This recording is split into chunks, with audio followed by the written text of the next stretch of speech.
This is John Neal reporting from River City Sports. I'm here at the Howard School. With me is first-year head coach, now transitioning into second-year head coach, Mark Teague, wrapping up the 2015 Howard Football Awards Banquet, recognizing many of your kids. What do you think you can take away from a night like this, or what were you really wanting to get out of a night like this? Well, the main thing I wanted to get out of tonight was to make sure our kids understood that not winning the game last year was not the true indicator of what type of season we had, that the future's bright.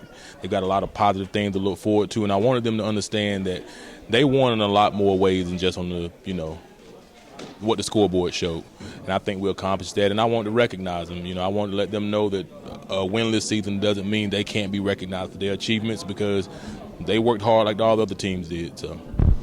And you recognize 6 seniors tonight, off your hand, giving them jerseys, giving them plaque, letting them know they're the true foundation of what you're hoping to accomplish here. Speaking with also your athletic director, Mr. Taylor, he also feels that there's no ceiling for a team like this. Now, turning the page to 2015, what are y'all really going to work on this offseason to get ready for 2015 come fall? Well, the biggest thing we want to do is just from a team point of view, develop a chemistry. I think that was the biggest thing we didn't have last year. We were so young. We were trying to find an identity. We want to accomplish that too this year. We want to get an identity. I think we know what our kids can do, what they can't do, and focus on that and let that be our foundation of what our offense and defense is built around, and go from there. And hopefully, just through God-given maturity, they're going to look different next year. They're going to play different next year. And, Coach, many sophomores, juniors, even freshmen, you gave a couple of leadership awards away as long as JV awards, only having one JV game. But what is something else that you really hope this season, maybe when it comes to getting more players out? How are you going to get more players or add more depth this fall? We got to tap into our feeder school. East Lake, the kids we would get from Orchard Knob, and we really got to tap into that part of it because, the kids that are here, we've got them.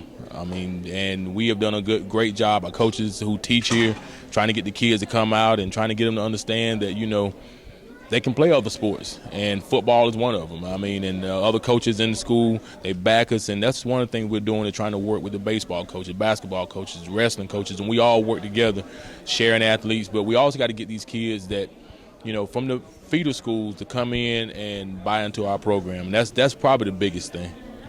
And talk a little bit about buying in, but Coach, you have 2 hidden gems. Not many people know them, in Quatarius Porter and also Tadarius Covington. Tadarius making our all-area second team. He's only a sophomore, going to be a junior this fall. Talk to me about those 2 being, key players going forward next year, even some other players that people might want to keep an eye on this spring and into the summer, into fall. Well, TD is hands down. He's going to be the bell cow for us. On our offensive line, as our offensive line coach stated, everything starts with the offensive line. You've got to have that one leader. TD is going to be our leader. He's going to be the one that we're going to tell teams, wherever he goes, we're running the ball behind him. Stop us. And as I brought up here tonight, when I told him that, you never know who's watching you. A coach from North Carolina stopped me, a recruiter, and said, look, that kid caught my eye. And that's one of the things we focused on. Quatarius, the sky's the limit for him. I've coached 15 years in football-rich states like Alabama, Arkansas. He'd go anywhere, and they'd have to find a spot for him on the field. He's that valuable to us, and we're looking for big things from him this year. And we're hoping with Qua, he's quiet. He doesn't really say a lot in being a leader, but when the other kids see him on the field and see his God-given athletic ability, they try to emulate it. They want to run like him. They want to catch like him. And so that's what I'm counting on from him. A couple of players we're looking at that, you heard their names call. Antoine Montfort. He's just a freshman. This kid came out, he's a warrior. He played with a broken hand one game. No one knew it. Jaquez Yarborough, he put up some pretty good numbers for us. So the potential is there. We just hope the other kids, they lead by example, and the kids underneath them will follow suit.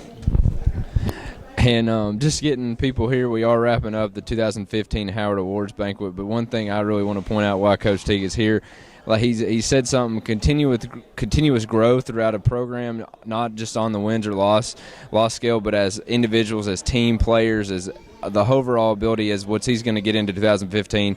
The Howard Tigers do move up this year into a different district. They welcome in Notre Dame, Signal Mountain, CCS, many new teams for something to keep growing on. And many people let you know there were only 6 seniors on this team. Yes, an 0-10 record, but this is the man who's got the Howard Tigers under control, and many people alike, you can see behind us, believe he is the one to take them to the promised land. This is John Neal reporting for River City Sports. With me is head coach Mark Teague.